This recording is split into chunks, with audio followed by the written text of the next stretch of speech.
for reading the purport for us. We now go on to the reflections. Prahlad, are you back? Okay, he's not back. We can move on to the reflections. Again, here I can start and then others can continue. Krishna is referring to I. So he's telling us that he's the goal, he's even the sustainer, he's the master, he's the witness, he's the refuge, and above all, he's the best friend that we should rely on. He is the creation and he's also the annihilation. And at the end, they say he's the eternal cause of all causes, which means he's the basis of everything, even the resting place and the eternal seed. So, Bijam Abhyayam is the imperishable seed. So, he is everywhere. And then Krishna goes on to make, Srila Prabhupada goes on to make few statements that might look confusing, that Krishna is and not there. So Krishna is simultaneously there and not there. So we should break that down and see what we understand from there. And basically it is again talking of his energy, the immaterial form, and Krishna himself, the form that we know him as. So somebody else can, yes, Richa, you can take give your reflections. Hare Krishna. So basically, let me start from the beginning. Gati means the destination where we want to go. So until I know there is two types of gatis. One is Sadgati and one is Durgati. Sadgati is when you are going to the heavenly planets, and basically there are 7 levels below the earth and on top of the earth. So Sadgati is when we are going on top of the earth, and Durgati is when we are going down to the hellish planets. So one should have the goal of not actually reaching these 7 planets in between the earth and the Goloka Vrindavana. So basically the Golok should be one's ultimate goal, because like there it's not the energy of Krishna. Of course it is the energy of Krishna in a way, but actually Krishna is residing there. He's there with Srimati Radharani. He is actually present in his loka. It's Krishna's loka.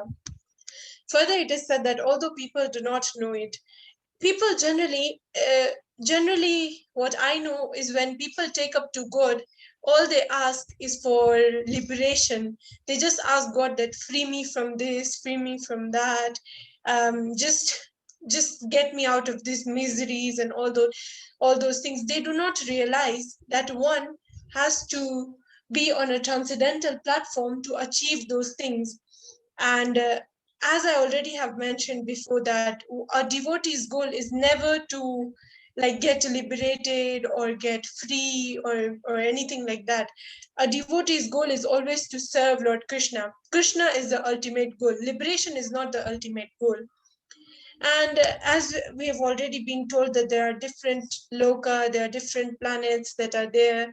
All are the all are like, you see, the expanded energies of God. Even the demigods are expanded energies of Lord Shri Krishna.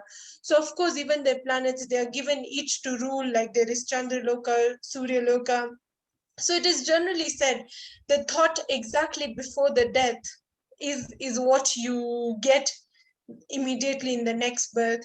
If you think about your daughter, you'll be a girl. If you think about your dog, you'll be a dog. If you think about your ancestors, there is also a planet for ancestors. It is there in one of the chapters in Bhagavad Gita. You'll go to ancestors.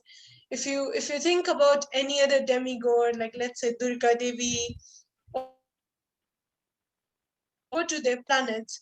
But again, at the same time, it's one step. It's like step by step. It's the example is clearly given that you're just taking steps, even though there is an elevator. And what is that elevator? That elevator is approaching Lord Krishna directly through Chaitanya Mahaprabhu, through Prabhupada, through all the books that we have been provided, chanting, listening about Krishna, we can directly approach Krishna.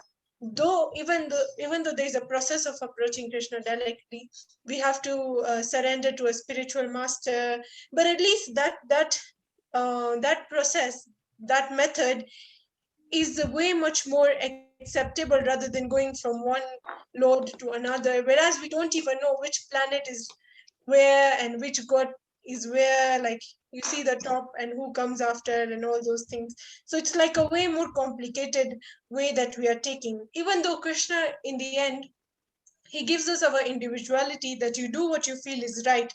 So again here, we have been explained that Krishna is the supreme. Everything belongs to him. All the energy are his. Even though Chandraloka, Suryaloka are those separated energies of Krishna, but they are indirectly or directly energies of Krishna. So one should understand that whatever reasons they are, even if they are being a little bit selfish, that they are scared of this world, they want protection, they want to get out of these miseries and all these distress, they still surrender to Krishna. It is still going to help them either way or not, even though they are selfish. It is clearly said that therefore one should take shelter of Krishna either for protection or for annihilation of his distress, which is a way that we are being selfish.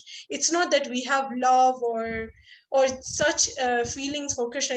It's just we want our protection or annihilation from the distress. But even that is being said here for those people who do not understand that the real meaning of bhakti is to approach Krishna directly. So indirectly, all the demigods are all energies of Krishna. But it's not that by approaching them we will directly approach Krishna. Yesterday also Prabhu said that we are similar to Krishna in qualities, but in quantities we differ. So all the demigods, they have the qualities of Krishna. Even us, we have the qualities of Krishna because we are part and parcel of Krishna. But the quantities, the power, the wealth, the beauty, the amount that Krishna has, no one can compare it to anyone.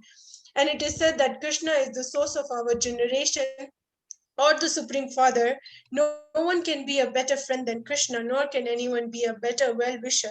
So I think this purport is completely direct in all the ways that Srila Prabhupada is trying to explain us, that Krishna is the ultimate source of every atom, anything smaller than the smaller, bigger than the biggest, any energy inside or outside the universe, everything. Krishna is therefore the eternal cause of all the causes, and one should accept it.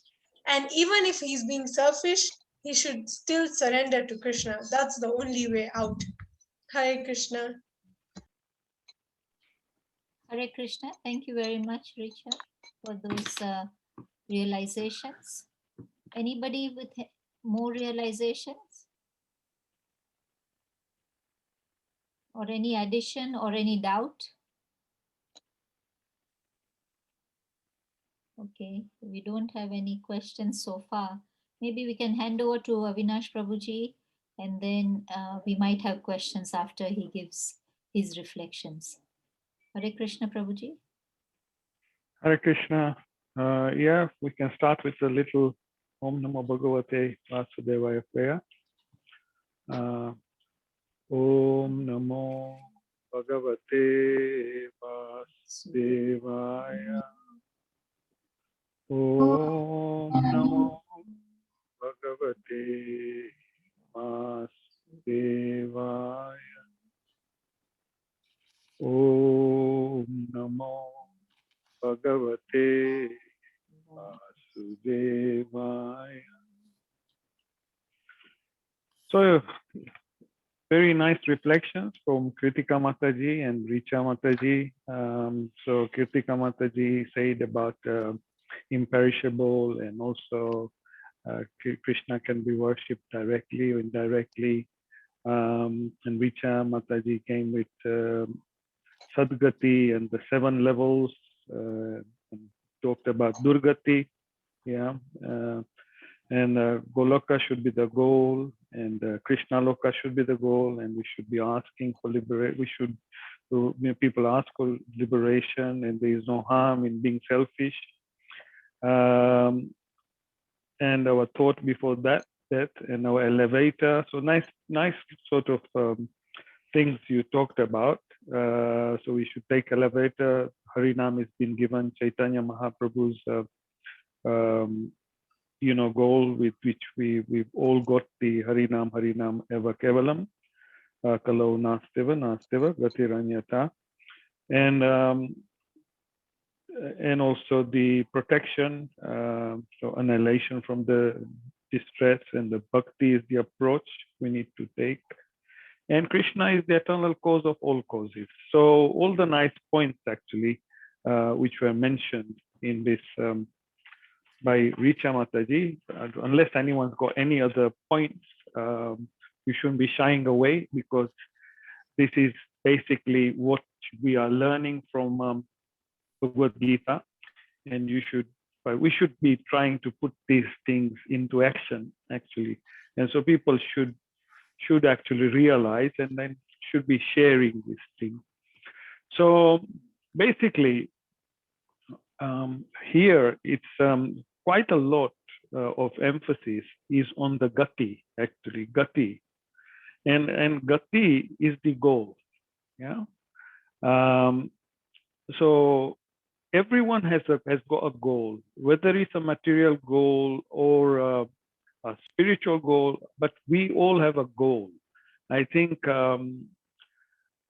we always think of something. I mean, I'm always thinking of what is my goal for tomorrow, actually, because I'm working and there's something I must achieve by tomorrow. Yeah. So everything has got a goal. So gati actually is the main subject of this discussion in this verse.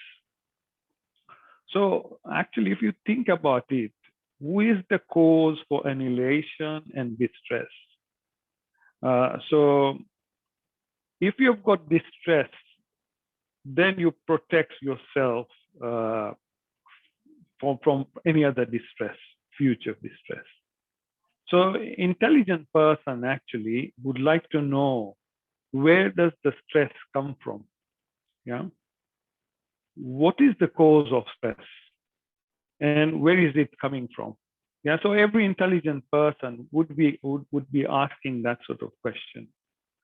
And as I discussed earlier on, gati means destination.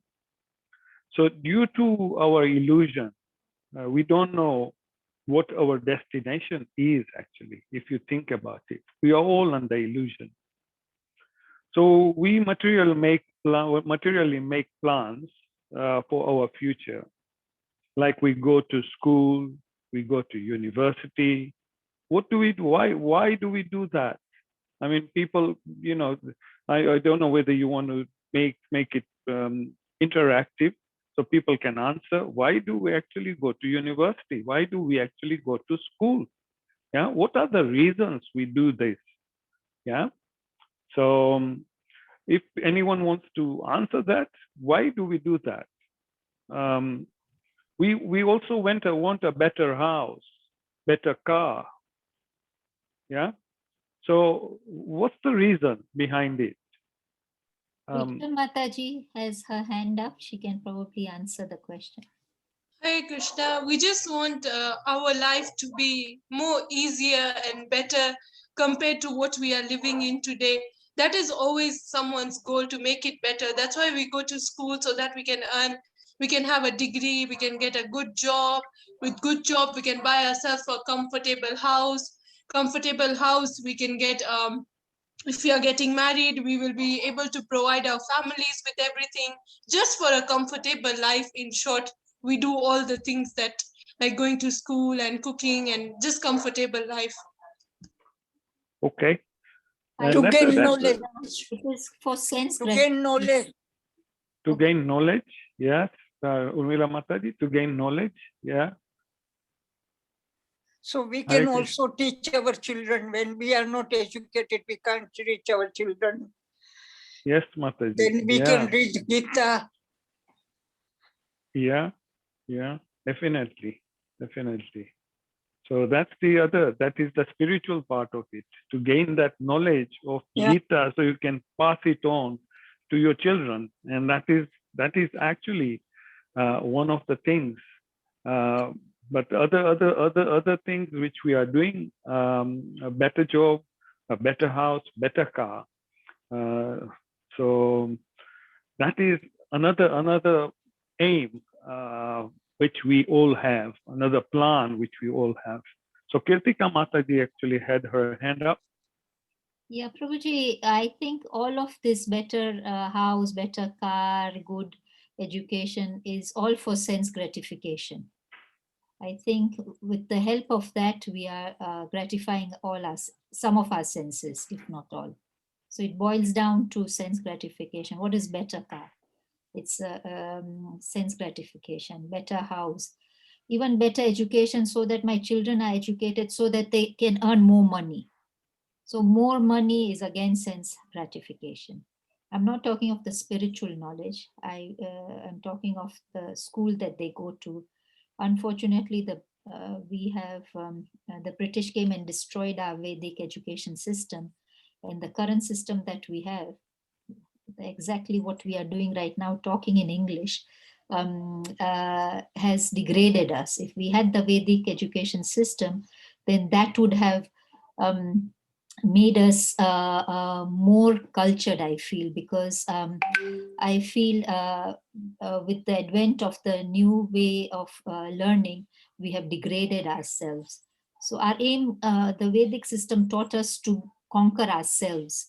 We never wanted to, if you see in our history, Indian history, we never conquered any, we were rich, we were powerful, but we never conquered any countries or places. We always wanted to conquer ourselves, and we have lost that. So I think all of this boils down to sense gratification. Hare Krishna. It is. Hare Krishna. Avinash Pai, yes. we don't want to be called illiterate. Suppose a 6-year-old child is going to school, and if I were 8-year-old, then I feel, oh, he's studying and I can't. We don't want that. We can't read, we can't write a letter, or we can't email, whatever. Now, in the past, we were writing letters to each other. So it was for the daily life also. We need something. Actually, yeah, to some extent, that is correct, actually, because in this age and in this time and circumstances, the circumstances are such that you need to do this. You need to study, you need to get a university, you need to get a better job.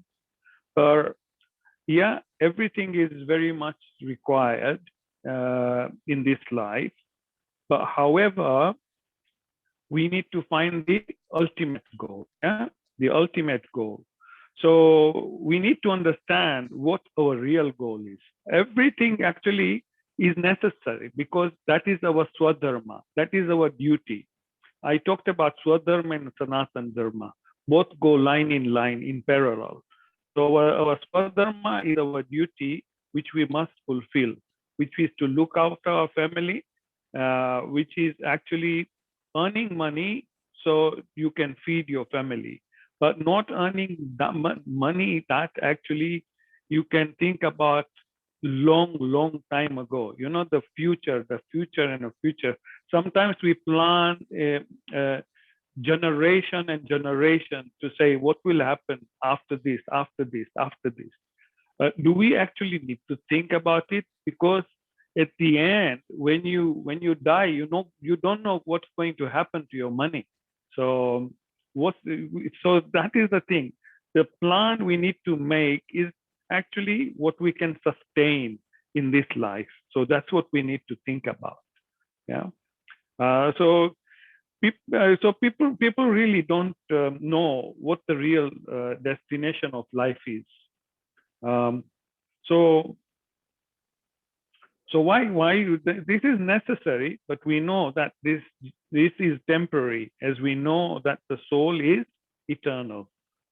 So just going into chapter 2, we saw that if you remember, we covered in chapter 2, it says 2:14, Natva evam jatu nasam natvam neme janadipa na chaiva na bhavishyama Sarve Vayam Ataparam.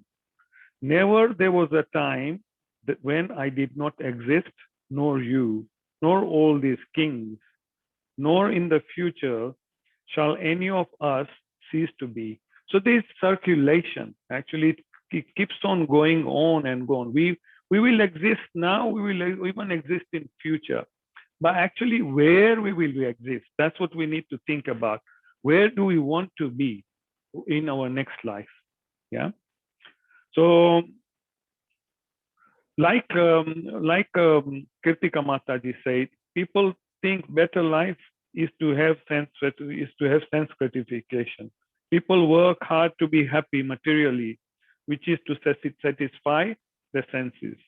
So, questions should be always asked: where do you actually belong? Who am I? Why am I suffering?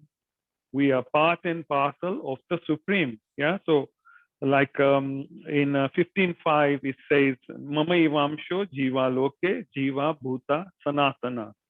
Mama Shastani Indriyani Prakriti Stani Karsati. So it says we are fragmental part and parcel of the Supreme. So we are the part of Him. And actually we belong where we should go where we belong originally. That is back to Godhead. Yeah. So I just thought of an example which I heard a long time ago, actually, from Prabhupada's class. Is actually, I don't know, those who are Gujarati, they will know the alphabet Pa, Fa, Ba, Bha, and Ma. Yeah. Pa, Fa, Ba, Bha, Ma, and also Hindi alphabet is the same thing. So Prabhupada was saying, actually, the life actually which we are is like a donkey, actually donkey. And when he was talking about donkey, his first pa actually stands for parishram. Yeah, parishram is the work we do. You know, we try to do this and that and that. We work very hard, yeah, to make money. And we work so much hard, parishram. And then the second fa is for fair. You know, I don't know whether you know the fair. It's the thing which comes out from, fair is the, I don't know whether somebody can explain it in Form. English. It's form. Form. It's a form. Yeah, so the fair. So form comes out of my mouth. So donkey works so hard until the form comes out. Yeah. And for us, that is the thing. Parishram, then there is fair. And then after that, pa, then there is ba. And ba is bandhan. Yeah. So we become so attached to it. But you know, when we get money and the car and so on, yeah, everything we get so much attached to it. Bandhan. Yeah. So that is like tied up. And then the next one, pa, fa, ba, bha. Yeah. And a bha is bhai. Now, those who understand bhai is a fear. So what is the fear? So whatever you have collected, whatever you have gathered, you think about losing it. So you've got fear of losing it. You start putting things in a bank, or what will you do? You have a sleepless night to say, what will happen to my money? What if it all goes away? So that is all the fear. So pa, fa, ba, bha, Ma. yeah, and a ma. Ma is a mrityu. And the end is mrityu. Yeah. So all that thing you have done at the end, what have you achieved? You've achieved mrityu. And what actually have you done in that time? If you've just been working and you have, a lot of form, and you have a bandhan and you have a bhai, and in the end is a mrityu. Yeah. So Prabhupada goes on about this thing as taking himself. He says sometimes people in the different angle, they think, oh, I am ahangra hapo shanam. He says, taking himself as the supreme. Devotees offer flower to the Lord, but ahongra hapa pashanam take flowers and offer to themselves. The question is that if you are God, why are others not worshiping you? Sometimes people they think, especially the impersonalists, they think, oh, we are God. Actually, we can actually achieve that similar sort of goal as the God himself. So another word in this thing, we've discussed Gatir, Bharta. Then Prabhu actually is the God himself, and the Shakshi. So Shakshi is a witness. So God is sitting within our heart.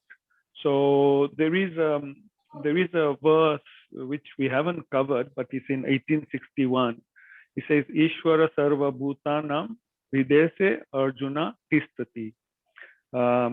So he is witness.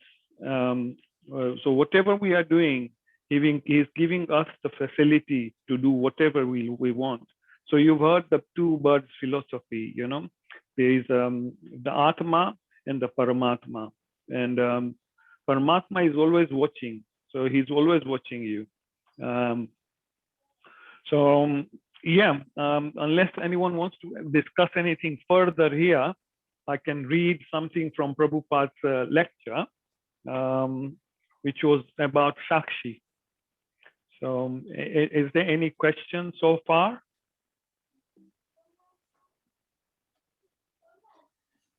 I think Richa Mataji has her hand up. Okay, Richa Mataji. Hare Krishna. I actually don't have a question. I wanted to say something before, so my hand just stayed up. So I just wanted to read this quote. I found it very, very relative. So it's by His Holiness Radhanath Swami. He's saying, in today's world, we are often encouraged to love things and use people, be a non-conformist, embrace the evolved spiritual culture of loving people and using things to facilitate that love. I thought that it would completely relate to what we were talking about, the materialistic life and the spiritual life. Hare Krishna. Hare Krishna. Probably, Prabhu, you can elaborate what he means by these hard words like be a non-conformist, embrace the evolved spiritual culture of loving people and using things to facilitate that love, what he's talking about. You can explain us a bit more about it. Well, basically, he's saying we are actually using other people to get something we want. Yeah, that's what it is. Actually, the thing is, he's talking about the love in this world. So love in this world, you love somebody if somebody gives you something. Yeah, but if somebody stops giving you something, what do? You know, do you still love that person? So it's like a materially you know, the love is more materially provoked rather than actually the real love.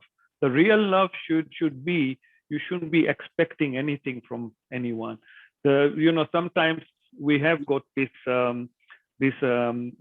exchange, you know, like if somebody is giving us, comes to my birthday party, for instance, and gives me 50 pounds. And I say, I note it down, actually, this person has given me 50 pounds. Yeah. So I must exchange that 50 pounds to him and then say, okay, this is what you gave me and I'm giving you 50 pounds. So what if I can't afford it actually, and I give you just a token, you know, just a flower with love? Would you know, the person probably would think, I gave him 50 pounds, but this person is just giving me a flower. Yeah. And is that a real love? So that's something. I can see somebody raise the hand here. No, it's just mine, Prabhu. It's just mine. Sorry. Okay, so that's what it is actually. I can personally relate to it so much. It used to happen the same way during my birthday parties. Mom would be like, "What did you get? You're not supposed to give this." At that time, mothers, they kind of have such type of thinking in friend circle that, oh, this one gave that to my daughter, and now I won't allow my daughter to give this. It's just, I think, fighting for status until I can put it in a good word. It's like fighting for a status in the society. And that's how the society works, actually. This is how it works. But actually, that's how it shouldn't be. But we shouldn't be like that. It should be pure, based on the love. Yeah. But it is a materialistic society, so that is how it is, and it will degrade still more. Kali Yuga has yet more years to come, and I'm sure it will get worse until I know. Yeah. So I was on to Shakshi, right? Shakshi means witness. So God is sitting within our heart. Ishwara Sarva Bhutanam Hridaya Aruna Tishtati, which is a slok in 1861. He is witnessing whatever we are doing, is giving us the facility to do whatever we like. But at the same time, we may forget. So suppose I wanted to do something in this life, but at the same time, you may forget. So suppose I wanted to do something and it was not fulfilled. And then in my next life, when I get another body, God reminds me, yeah, you wanted to do this, so why not experiment? So God is so kind; He will give you that. So it's like in a 15:5, the chapter 15:5, the slok goes as Sarvasa Chaham Ridisani Vishto. So I'm seated in everyone's heart. Mata Smritir Gnanam Apohanam Cha. And from me, there is remembrance, Smriti. There is also knowledge and forgetfulness. So why does God make one person forgetful while he is encouraging another person? So why does he do that? It is because we wanted it like that, because you didn't want to revive your relationship with the Supreme Personality of Godhead. So his business is to make you forgetful because you wanted to forget. And when you are advanced and want to reestablish your relationship with him, he will actually encourage you. So there is a saying: if you take one step forward to the Lord, he will take 100 steps towards you. Yeah. So he gives you full independence, which is with us. That's why we are here, because he gave us the full independence. So whatever you like, you can do. But at the same time, he gives us instructions. These things will not satisfy us, my dear boy. So Prabhupada says, give up all this nonsense and come to me. I shall give you all the protection. So that's Prabhupada's words in one of his lectures. So the Lord says in here, Gatir Bharta Prabhu Shakshi. I am the destination. I am your maintainer. I am your Lord. I'm witnessing what you are doing. Yeah. And you are living in me. You are not independent. So where are you living? You are living on the earth underneath the sky. And what is the sky? And what is this earth?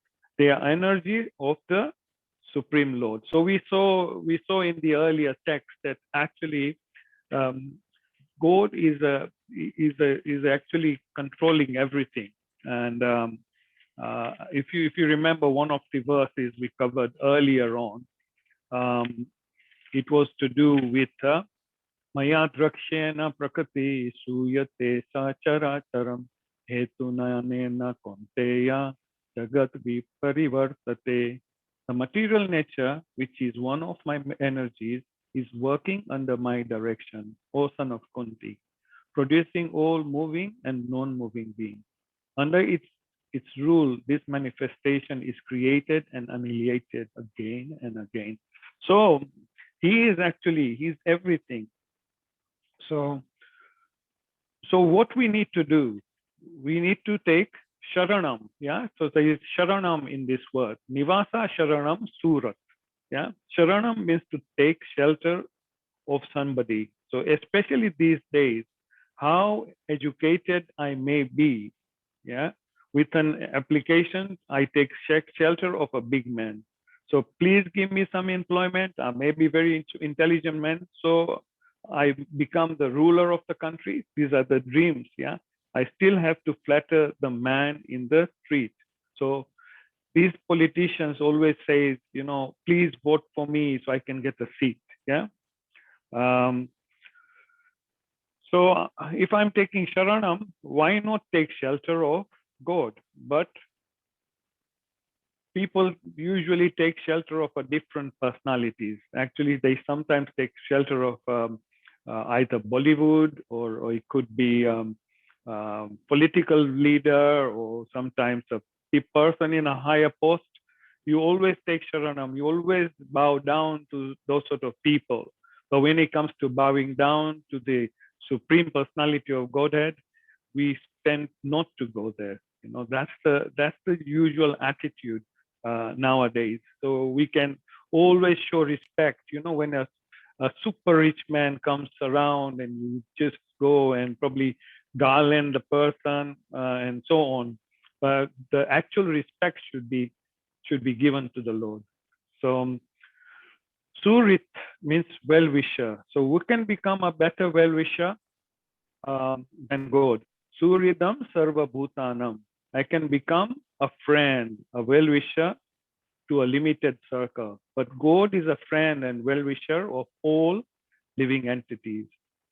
So I can take care of my family members, see how they are happy and how they are eating. But God is taking care of innumerable living beings.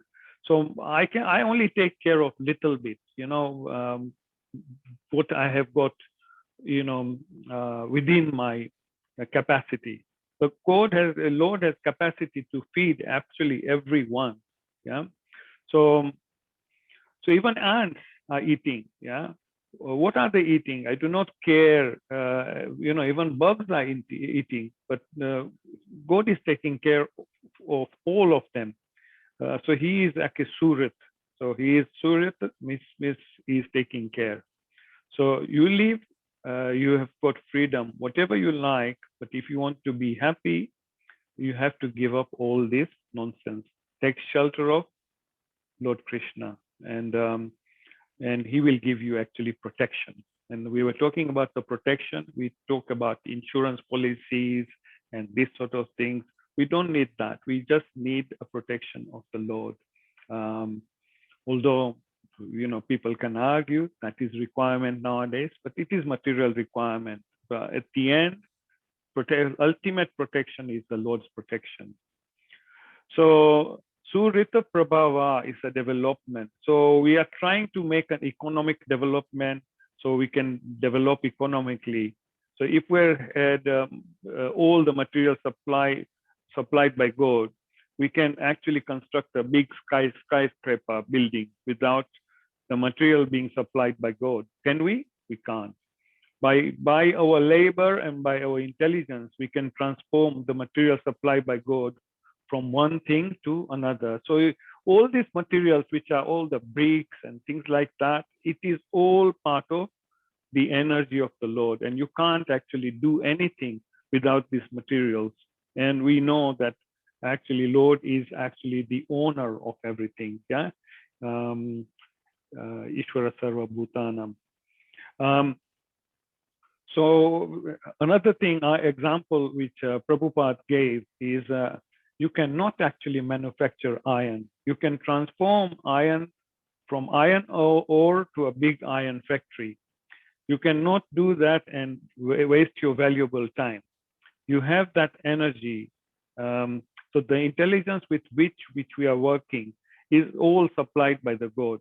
So even our body is supplied by the God. And so we are part and parcel of the Lord.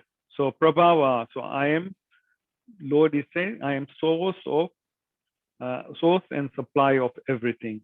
So Prabhava, Pralaya. Yeah, pralaya in the end. Pralaya is if God wants in a second our city to be pushed into an ocean, pralaya sthanam.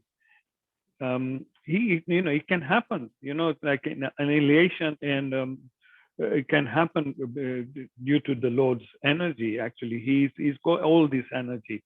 So ultimately, he's the shelter. Nidhanam bijam.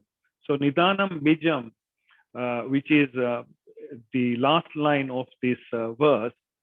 Nidhanam bijam. Bijam means seed. So if you think about the country which is lying vacant at the moment, and then these people who come into this land, so and then the land is developed. And similarly, the Lord, actually, what is the living entity? The living entity is part and parcel of the Supreme Lord. So he is like Richa Mataji said, he is a cause of all causes. So whatever is in this material world, whatever we see, is actually the creation of the Lord. If you think about it indirectly, everyone has got a soul and everyone's got intelligence, which is given by the Lord. And everything we see, or the planes, or the skyscrapers, or whatever you see, a train or whatever is made, it is actually is made from the energy and actually the intelligence, which is a smaller intelligence, compared to the Lord. If you think about the intelligence is given to us by the Lord of making such things, so the universe and the spiritual world, which is actually belongs to God. So just think about that intelligence, which is the super intelligence. So I'll just end it here, and I hope it made sense. Hare Krishna. Hare Krishna. Thank you very much, Prabhuji. Any questions, comments? I think this was a good session where we are continuing with what God and his powers are, and we heard that no matter how many hours we can talk about the Lord, it will still not be enough. It seems there are some Rishi Munis who are still describing the Lord and his character since times immemorial, and they still haven't finished. So it is the vastness of our Lord that we cannot even imagine. And that is brought out very well today by Prabhuji. Are there any questions? If there are no questions, then we can, Richa Mataji, can you close the session?